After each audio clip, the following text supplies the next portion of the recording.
네, 저희는 지난주일 하나님이 우리의 아버지가 되심에 대해서 함께 나누었습니다. 주님께서 이렇게 말씀하셨습니다. 마태복음 6장 25절부터 26절 말씀입니다. 무엇을 먹을까, 무엇을 마실까, 몸을 위하여 무엇을 입을까 염려하지 말라. 공중의 새를 보라. 심지도 않고 거두지도 않고 창고에 모아들이지도 아니하되 너희 하늘 아버지께서 기르시나니 너희는 이것들보다 귀하지 아니하냐. 아멘. 오늘날 사람들은 먹고 마시는 것보다 무엇을 먹고 마시느냐에 더 관심이 있습니다. 이것은 단순히 먹고 마시는 것에만 적용되는 이야기가 아닙니다. 우리 삶의 모든 부분에 적용할 수 있는 이야기입니다. 제가 한소망교회를 사임하고 나서 뭐라도 해야겠다라는 마음이 있었어요. 이렇게 있으면 안 되겠다. 그때 우연히 유튜브에서 자전거로 국토종주 하는 영상을 보게 됐어요. 그래서 나도 한번 해봐야지 라는 도전의식으로 그때부터 자전거를 제가 시작했습니다. 실제로 그해 10월 달에 자전거로 국토종주를 했습니다. 물론 부산까지는 가지 못했고 3박 4일 동안 제가 구미까지 갔습니다. 자전거를 처음 시작할 때는 정말 아무것도 몰랐습니다. 60만 원짜리 자전거를 사면서도 세상에 자전거가 이렇게 비싸네 하면서 자전거를 샀어요. 자전거 옷도 처음에는 아무거나 사서 입었고 신발도 그냥 운동화를 신고 탔습니다. 그렇게 자전거를 타도 아무 문제가 없었습니다. 그런데 문제는 자전거 유튜브를 챙겨보면서부터 생겨났습니다. 좋은 자전거가 뭔지, 옷은 어떤 것을 입어야 하는지, 신발은 무엇을 신어야 하는지, 양말은 또 어떤 것을 신어야 하며 심지어 물통은 어떤 것을 써야 하는지까지 알게 되었습니다. 이런 것을 알기 전까지는 자전거를 타는 것 자체가 그저 행복했습니다. 그런데 자전거의 세계를 알면서부터 이제 자전거를 타러 나가면 사람들이 타는 자전거가 무엇인지, 저 자전거가 얼마짜리인지, 옷은 뭘 입었는지, 신발은 뭘 신었는지가 보였어요. 그리고 제 것이 보였습니다. 자전거를 타러 나가면 더 이상 마냥 행복하지 않았어요. 저들의 현실과 나의 현실을 비교하면서 기가 죽기 시작했습니다. 그때부터 저는 자전거를 타는 것보다 무엇에 더 관심을 갖기 시작했어요. 무슨 자전거를 타야 하는지, 무슨 옷을 입어야 하는지, 무슨 신발을 신어야 하는지, 무슨 헬멧을 써야 하는지 관심을 갖기 시작했습니다. 그럴 때마다 누가 죽어나갔을까요? 돈 버는 제 아내가 죽어나갔죠. 열심히 벌어서 남편 자전거 사주고 옷 사주고 하느라 제 아내가 축나기 시작했습니다. 사람들이 무엇에 관심이 있다는 것은 이런 이야기를 하는 것입니다. 제가 학교 다닐 때만 하더라도, 중고등학교 때만 하더라도 사람들이 뭘 먹고 사는지, 어디에 사는지, 뭘 타고 다니는지, 뭘 하고 다니는지 직접 보지 않으면 몰랐어요. 그런데 지금은 어떻습니까? SNS를 통해서 내가 모르는 사람들의 삶까지 다 보면서 살아가요. 그러면서 나도 꿈을 꾸게 되죠. 나도 저거 먹어봐야지. 나도 저기 가봐야지. 나도 저거 사봐야지. 여러분, 꿈꾸는 게 나쁜 것입니까? 나도 해봐야지, 나도 가봐야지, 나도 사봐야지, 꿈꾸는 게 나쁜 겁니까? 꿈꾸는 건 나쁜 게 아니에요. 그 꿈을 실현할 수 있는 실력이나 능력이 되면 얼마든지 해볼 수 있죠. 그런데 문제는 오늘날 많은 사람들이 안 되는데 억지로 하려 한다는 것입니다. 할 수 있는 실력과 능력이 안 되는데 그걸 한다는 거죠. 안 되는데 억지로 하려니까 어떻게 되는 것입니까? 병이 나는 거예요. 축 나는 거죠.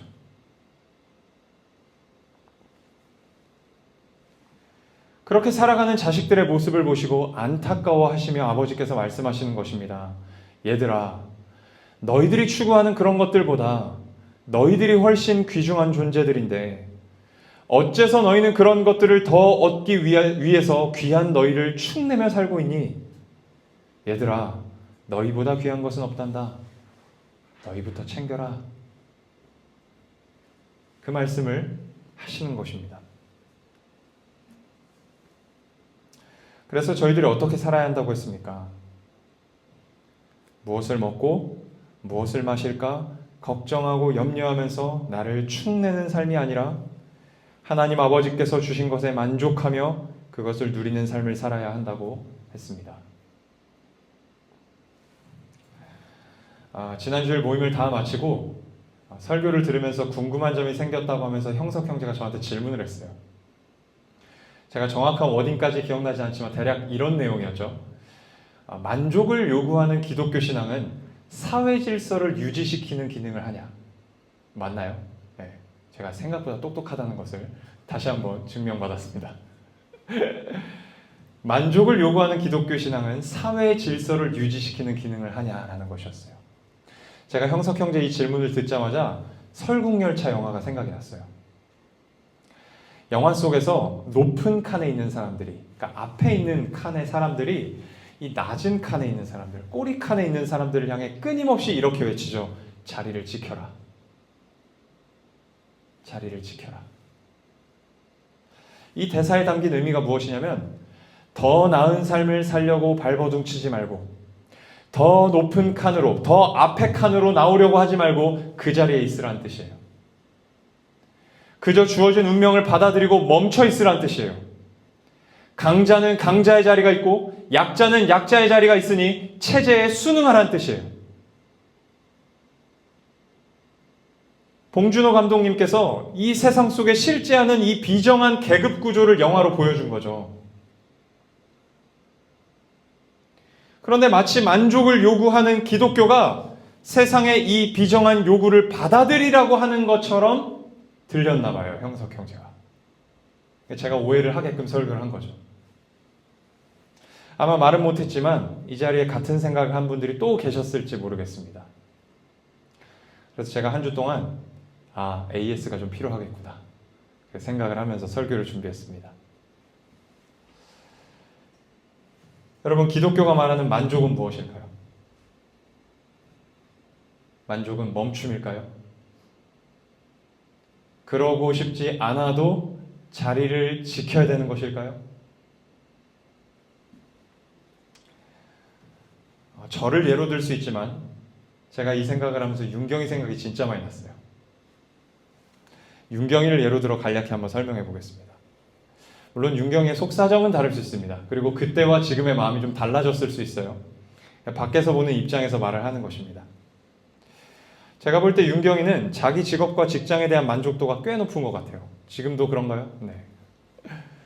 자신이 하는 일에 대해 이야기하는데 너무 행복해하는 것을 저와 나이자매랑 수연자매가 다 느꼈어요. 광대가 아파하는 걸 느꼈습니다. 그렇게 자기 직업과 직장에 대한 만족도가 다른 사람들보다 높은 윤경이가 나는 만족해, 더 이상 바랄 것 없어 하면서 멈춰 있나요? 그렇지 않아요. 끊임없이 움직이고 끊임없이 앞으로 나아갑니다. 어떻게 하면 내가 개발한 게임을 사람들이 더 편하게 즐길 수 있을까를 끊임없이 고민하고 그러면서 동시에 다음번에는 어떤 좋은 게임을 만들어 볼까 생각해요. 맞나요? 다행입니다. 아니면 어쩔까? 여러분, 기독교가 말하는 만족은 이런 거예요. 만족은 멈춤이기 이전에 기쁨이에요. 그런데 제가 지금 윤경이 이야기를 하면서 하나님을 한 번이라도 언급했나요? 이 짧은 순간에 하나님을 한 번도 언급하지 않았어요. 그렇다는 것은 세상 사람들도 얼마든지 이와 같은 종류의 만족을 누릴 수 있다는 거죠. 그러면 기독교가 무슨 필요가 있는가? 기독교 신앙은 우리에게 더 확실한 명분을 주는 것입니다. 하나님이 다 주셨다.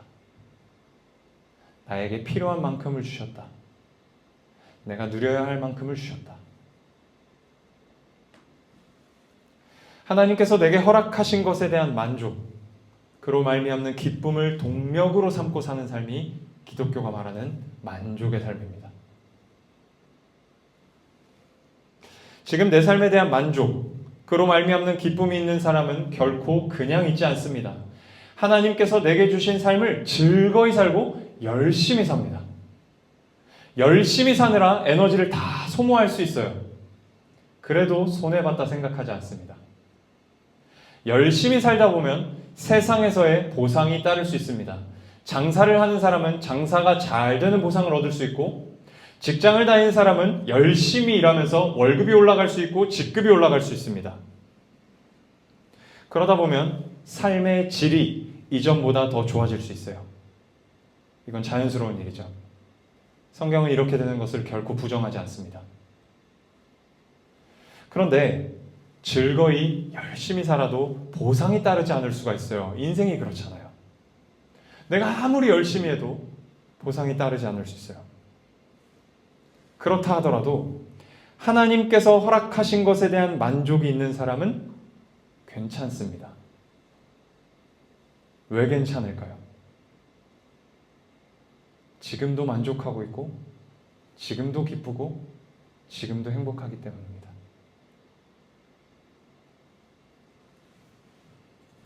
정리하자면 이렇습니다. 적어도 신자에게 있어서 인생을 사는 방법은 두 가지로 보여요. 한 가지는 하나님께서 허락하신 것에 대한 만족, 그로 말미암는 기쁨과 감사에 이끌려 살아가는 삶이고, 또 한 가지는 세상과 같이 욕망에 이끌려 살아가는 삶입니다. 우리 아버지 되시는 주님께서는 자신의 자녀가 욕망에 이끌려, 욕심에 이끌려 자신을 축내며 살아가는 것을 걱정하시고 염려하시는 거예요.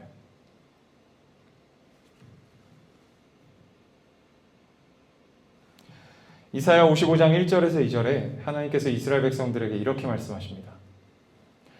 오호라 너희 모든 목마른 자들아 물로 나아오라. 돈 없는 자도 오라. 너희는 와서 사 먹되 돈 없이 값 없이 와서 포도주와 젖을 사라. 너희가 어찌하여 양식이 아닌 것을 위하여 은을 달아주며 배부르게 하지 못할 것을 위하여 수고하느냐. 내게 듣고 들을지어다. 그리하면 너희가 좋은 것을 먹을 것이며 너희 자신들이 기름진 것으로 즐거움을 얻으리라. 아멘. 사랑하는 여러분, 우리를 진짜 배부르게 하는 것, 우리 영혼을 정말로 충만하게 하는 것은 주님께로부터 나오는 것입니다. 주님께로부터 나오는 것을 사랑하고 기뻐하고 즐거워하고 만족하면 우리 삶이 배부르게 된다고, 우리 삶이 충만해진다고 주님이 약속하시는 것입니다. 이 사실을 진실로 믿고 사는 저희 모두가 될 수 있기를 축복합니다. 제가 이 본문을 다시 묵상하면서 잊어버렸던 것을 다시 생각할 수 있게 되었어요. 사실은 제가 교회를 개척하면서 이런 삶을 함께 살아가는 공동체를 꿈꿨습니다. 사실 교회를 개척하기 전에 아내가 가게를 오픈하게 되고 또 저에게도 어떤 깨달음이 있으면서 같은 방향으로 가고 있다는 생각이 들었습니다. 그래서 하나님께서 주신 것에 만족하며 함께 살아가는 공동체를 제가 꿈꾸게 되었어요. 그걸 싹 잊고 있었는데 형석 형제가 질문해줘서 다시 생각할 수 있게 되었습니다. 여러분, 하나님께서 내게 주신 것에 만족하며 살아가는 것 결코 쉽지 않죠. 왜냐하면 우리는 욕망에 이끌려 살아가는 절대 다수 가운데에서 살아가고 있기 때문에 그렇습니다. 그리고 우리도 거기에 영향을 받아요. 세상은 끊임없이 우리에게 더를 말합니다. 더. 남들이 누리는 것 누리지 못하면, 남들이 가지는 것 가지지 못하면, 남들이 하는 것 하지 못하면 루저라고 말하는 세상 속에서 우리가 살고 있습니다. 이런 세상에서 혼자 신앙적 기조를 지키며 살아가는 것 참으로 어려운 일입니다. 그러나 함께하면 할 수 있습니다. 같은 방향을 바라보며 사는 공동체가 있으면 됩니다. 저는 저희 몸된 교회가 그런 공동체가 되기를 소망합니다. 그러니까 우리는 이제 앞으로 누리지 말자, 가지지 말자 그런 얘기하는 거 아니죠. 앞에서도 말씀드린 것처럼 갈 수 있으면 가고, 누릴 수 있으면 누리고, 살 수 있으면 또 사고, 자연스럽게 살아가자는 거죠. 하나님이 주신 것에 만족하고 기뻐하고 즐거워하는 사람들이 함께 모여서 서로 비교하지 않고 다름을 틀림으로 여기지 않으면서 건강하게 교제하는 공동체가 되기를 소망합니다. 더를 외치는 욕망적인 세상의 흐름을 함께 이겨가는 공동체가 될 수 있기를 소망합니다.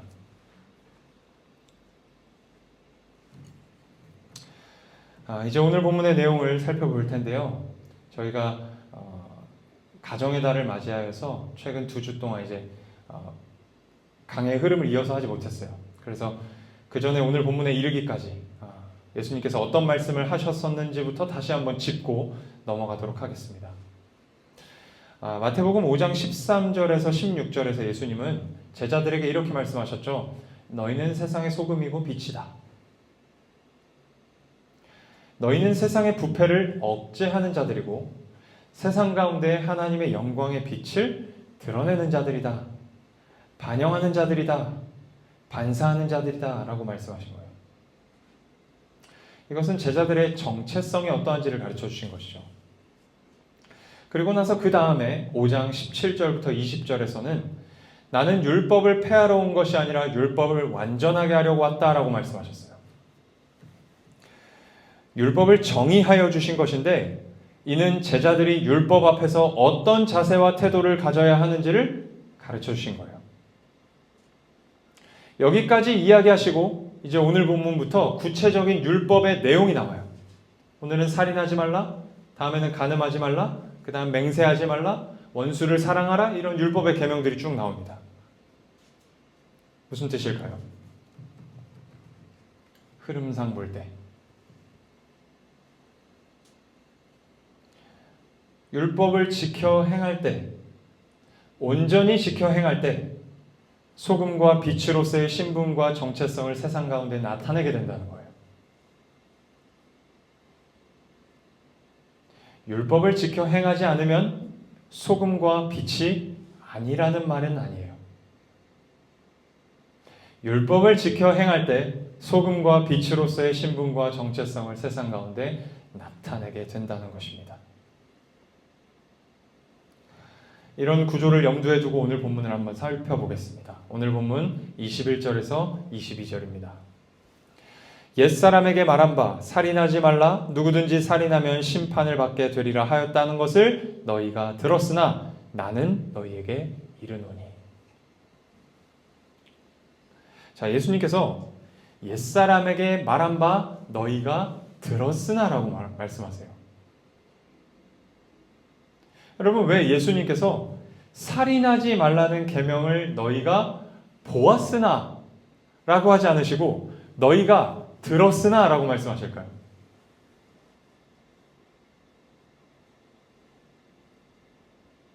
율법은 보는 건가요? 듣는 건가요?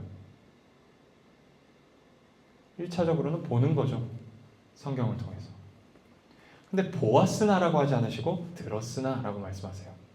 이것은 율법을 보지 못하고 들었기 때문에 그렇습니다.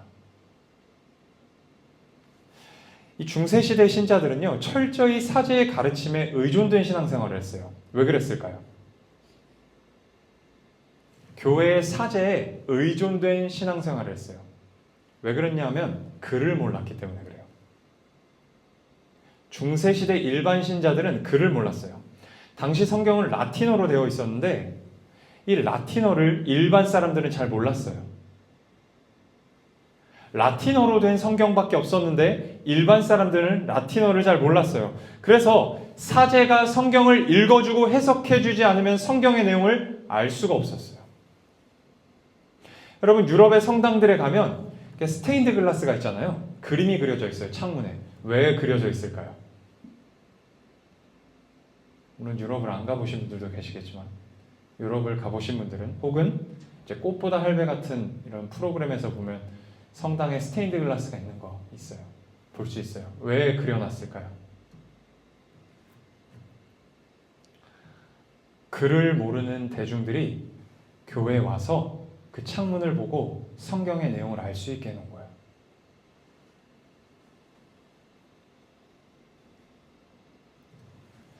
예수님 당시에도 중세와 상황이 다르지 않았습니다.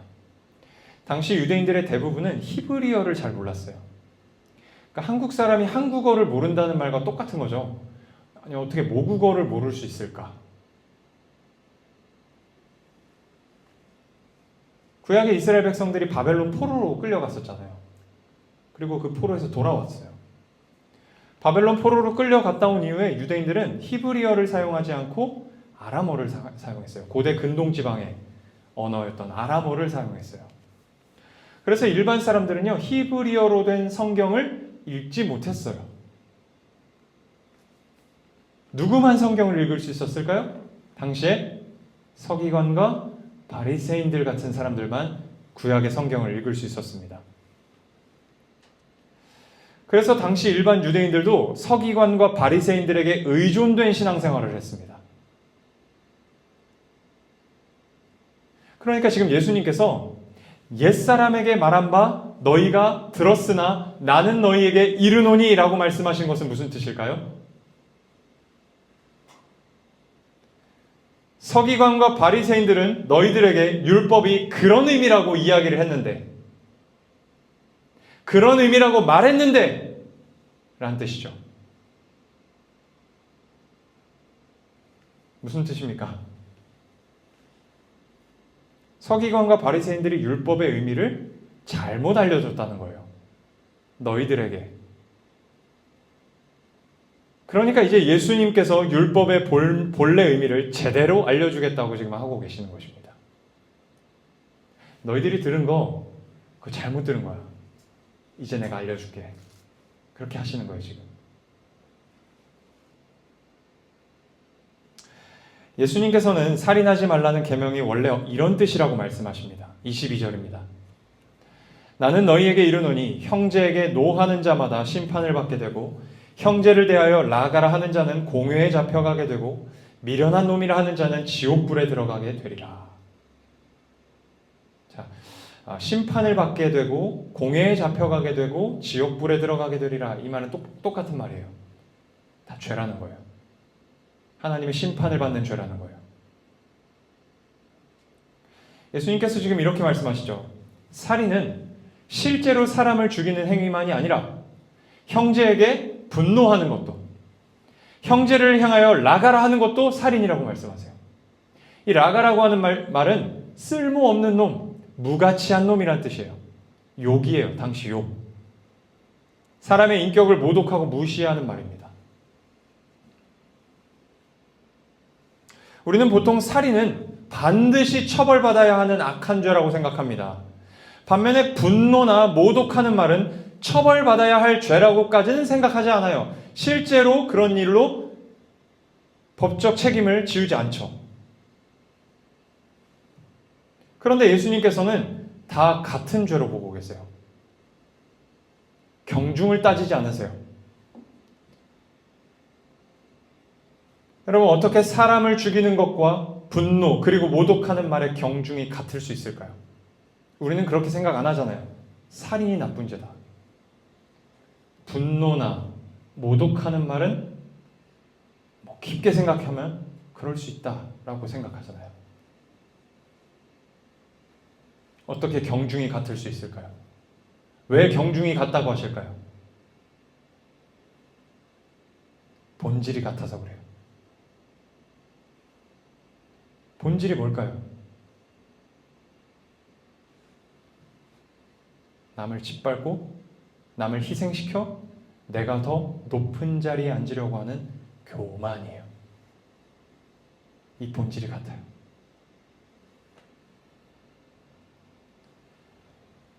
살인은 물리적으로 타인을 짓밟는 것이고, 분노는 감정적으로 타인을 짓밟는 것이고, 모독은 말로써 타인을 짓밟는 것입니다.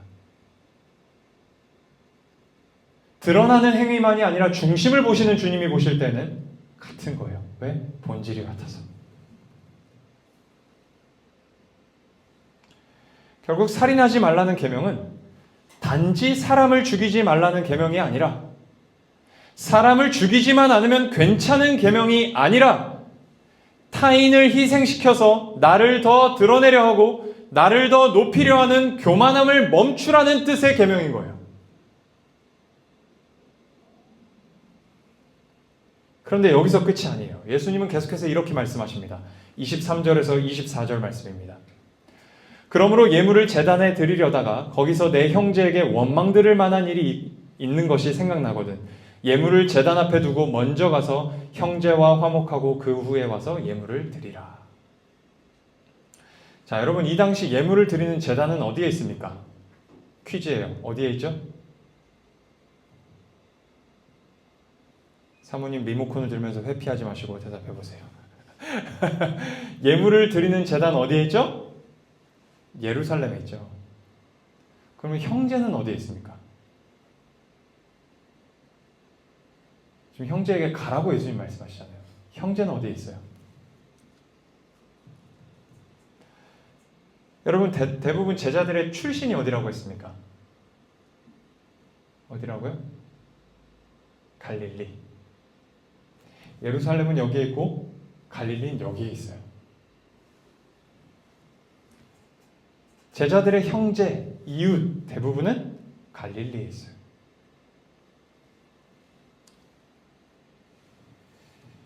수연자매 이야기를 하려고 하는데 수연자매가 안 왔어요. 수연자매가 예배를 드리기 위해서 여수에서 파주까지 밤을 새서 왔습니다. 그런데 갑자기 예배를 시작하려고 하는데 여수에 있는 형제에게 사과할 일이 생각나요. 그러면 어떻게 하라는 것입니까? 다시 여수에 가서 사과를 하고 다시 파주에 와서 예배를 드리라고 하시는 거예요. 무슨 말씀하시는 것입니까? 형제를 위해 그 정도 희생을 하라는 거예요.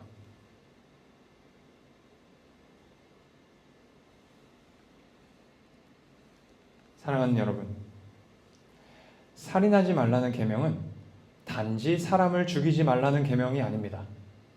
물론 사람은 죽이면 안 돼요. 사람을 죽이지만 않으면 괜찮은 계명이 아닙니다. 그런데 서기관과 바리새인들은 그렇게 생각했어요. 내가 사람을 죽이지 않았으니까 나는 이 계명을 범한 것이 아니야. 살인하지 말라는 계명은 타인을 희생시켜 나를 더 드러내고 높이려 하는 교만함을 멈추라는 뜻의 계명입니다. 그리고 더 나아가 오히려 나를 희생하여 형제를 드러내고 형제를 높여주고 살려주라는 뜻의 계명이라고 예수님 말씀하시는 거예요.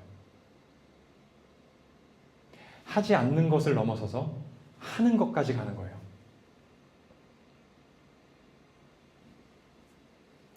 사랑하는 여러분, 이 일을 누가 가장 먼저 실천하셨습니까? 요한일서 3장 15절에서 16절 말씀입니다.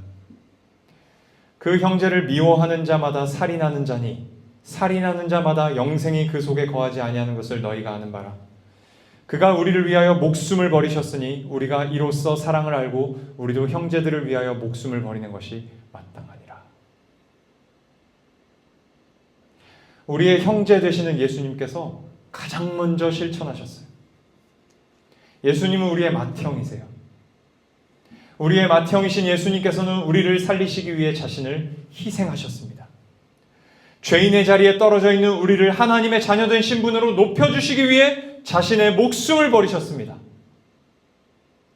이 길을 따라가는 것이 신자된 우리의 사명입니다.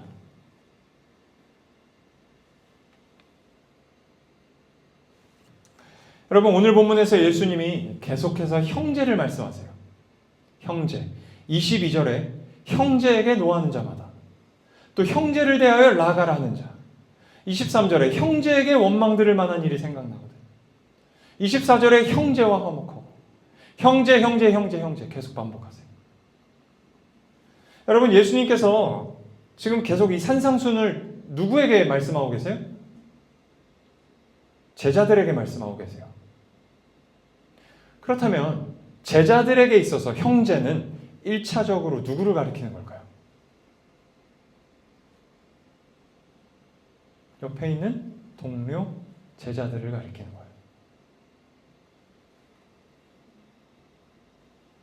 그러니까 지금 예수님께서는 이 살인하지 말라는 계명의 실천을 너희들 안에서 먼저 실천해봐라.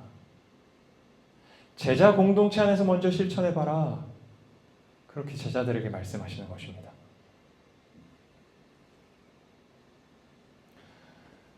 그렇다면 오늘 우리에게는 어디서 먼저 실천하라고 하시는 것일까요? 교회에서 먼저 실천하라고 하시는 것입니다. 살인하지 말라는 계명을 우리 안에서 먼저 실천하여 남을 짓밟는 모습이 없을 뿐만 아니라 오히려 나를 희생하여 형제를 세워주고 높여주는 모습이 이 세상 가운데 드러나면, 우리가 그렇게 살아가는 모습이 세상 가운데 드러나면 세상의 부패함이 억제되고 하나님의 영광의 빛이 우리를 통해 드러날 것이라고 예수님이 도전하시는 것입니다.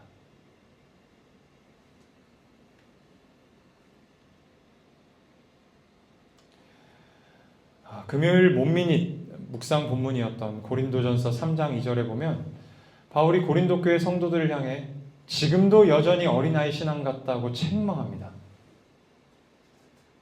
지금도 여전히 어린아이 같다 책망합니다. 왜 어린아이 신앙 같다고 지적한 것이라고 했습니까? 고린도 교회 안에는 심각한 분열이 있었어요. 다양한 주제들로서 이렇게 분열되어 있었는데 특별히 누구에게 세례를 받았느냐 이걸로 분열되어 있었습니다. 그래서 바울파, 아볼로파, 베드로파 이렇게 갈라져서 싸웠어요. 왜 갈라져서 싸운 것이라고 했습니까? 누가 신앙이 더 좋은지 시합을 한 거예요.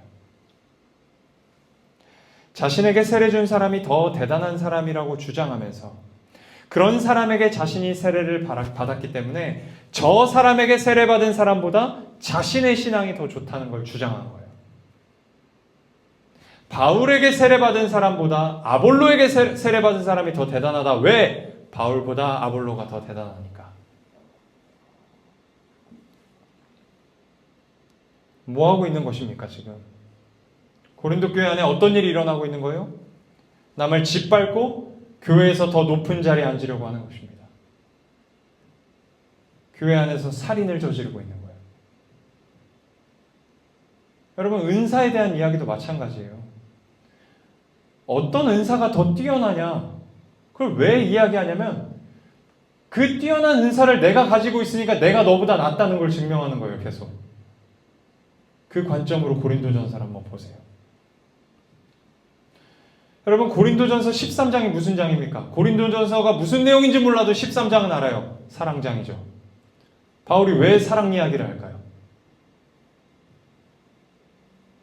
남을 짓밟고 남을 희생시켜 더 높은 자리에 앉으려 하면서 사랑이 없어진 거예요.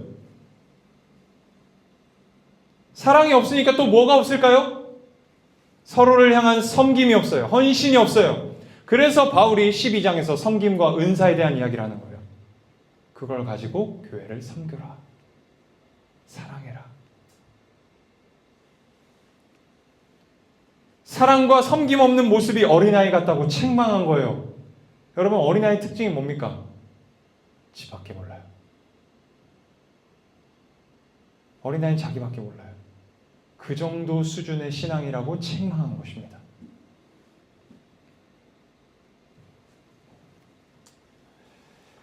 제가 금요일에도 나누었지만 설교를 준비하면서 이 부분을 다시 또 한번 생각해 보게 되었습니다.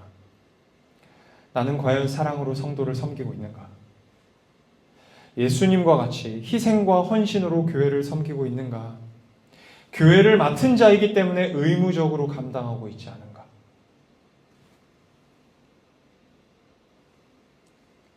이런 질문을 제가 스스로 던지고 있는데 한 가지 마음이 제 마음을 이렇게 쿡 하고 찔렀습니다. 혹시 이 교회를 향한 지금 내 마음은 무풀에 가깝지 않은가? 혹시 이 교회를 향한 내 마음은 무풀에 가깝지 않은가? 현실의 장벽 앞에서 개척할 때 그 뜨거웠던 마음이 다 식어버린 것은 아닌가 생각해 보면서 저 또한 이 교회 안에서 어린아이와 같은 모습으로 서 있다는 사실을 다시 한 번 더 깨닫게 되었습니다. 사랑하는 여러분, 저희 몸된 교회가 서로를 짓밟지 않는 교회가 되기를 소망합니다. 서로를 희생시키지 않는 교회가 되기를 바랍니다. 어떠한 형태의 살인도 이곳에서 일어나지 않기를 간절히 바랍니다. 더 적극적으로 나를 희생하여 형제자매를 살려주고 세워주고 높여주는 사랑과 헌신과 섬김이 가득한 하나님 나라와 같은 공동체가 되기를 소망합니다. 저는 여러분이 무풀과 같은 마음으로 이 교회에 있지 않기를 바랍니다. 혹시 그런 마음이라면 주님께서 여러분에게 어떤 형태의 마음이라도 주시기를 축복합니다. 나는 과연 어떤 부분에서 교회와 성도를 위해 희생할 수 있을까? 나는 과연 무엇으로 성도를 위해 헌신할 수 있을까를 고민해 보실 수 있기를 축복합니다. 하나님께서 허락하신 이 교회를 함께 세워가는 저희 모두가 될 수 있기를 주님의 이름으로 축복합니다. 기도하겠습니다.